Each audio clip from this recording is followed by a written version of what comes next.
We'd like to welcome in a friend of the show. That's Boston College quarterback Chase Rettig. Chase, thanks for taking the time to come on the show on a very emotional day. We really appreciate it. No problem. Hey, tell us about today. Where were you today when you heard about the bombings? I was actually outside walking around campus while the bombings took place, and all of a sudden I got different texts from people back home, from people on campus, from my parents. My parents called me and they told me about the bombings. BC is 5 miles from where the bombings took place, but the marathon actually runs directly through the school by the front gates, mile 21. It's called Heartbreak Hill. So almost our entire student body is celebrating the day and celebrating Patriots Day off from school and embracing the runners out by the track in the front entrance to the school. So that's where I was, and that's when I found out. Hey, Chase, what was the vibe like on campus? Were people calm? Was there pandemonium? What was the reaction? You know, it's called Marathon Monday, and it's very celebrated, and there's a lot of social gatherings outside, so it's already kind of a crazy atmosphere on campus. But then when people started hearing the news, you know, it almost seemed like a lot of people went inside. We're watching the news broadcast, and everyone was together.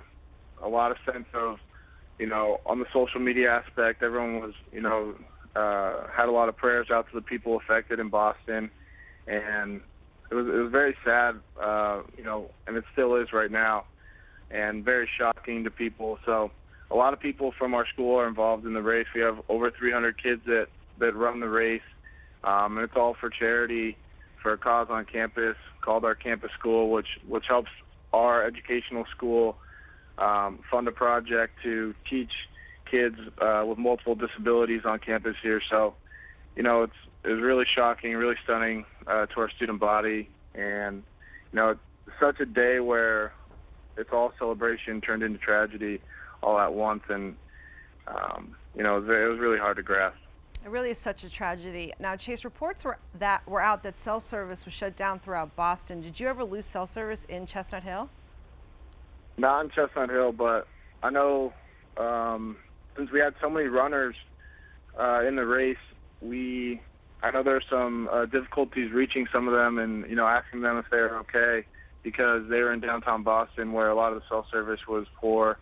So there are some complications there. But personally, and from an aspect on campus, most people were able to use their phones, and we were able to, you know, when you're out and about walking around campus, you know, Twitter and Facebook, those things are the ways you're going to find out about the different things that are happening in Boston and the bombing. So I was able to use those, and then I got together with a group of my friends. We just started watching the news broadcasts. Chase, did you know anyone that was at the marathon? I know, like, I have a bunch of friends that ran in the race. We had, you know, a bunch of my friends and people in the building I live in, and people in athletics here that run the race for charity. And you know, when you're going through Twitter and Facebook and you see all these people that you're friends with, and they're talking about being 10 minutes away from, you know, when the bombs went off, or had just finished the race when the bombs went off, it's very scary. And you know, obviously for everyone who was impacted in, you know, the tragedy, you know, my heart's out to them and everyone here at Boston College. And there's a lot of prayer going on. There was a big, you know, prayer seminar at 7:30 tonight on campus, where a bunch of the, you know, members of our student body went and represented and got together to pray for, you know, the big tragedy that happened. Well, Chase, as a leader of the football team, you're a guy that people follow. Have you thought of anything you guys can do to help in the healing process in addition to, say, the prayer circle you're doing?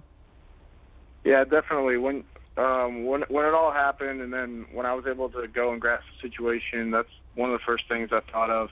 So I'm sure, you know, we'll take tonight and we'll take tomorrow, because we actually had practice this morning. So after practice, we were able to go into the social aspect of today and walk around campus and be with each other.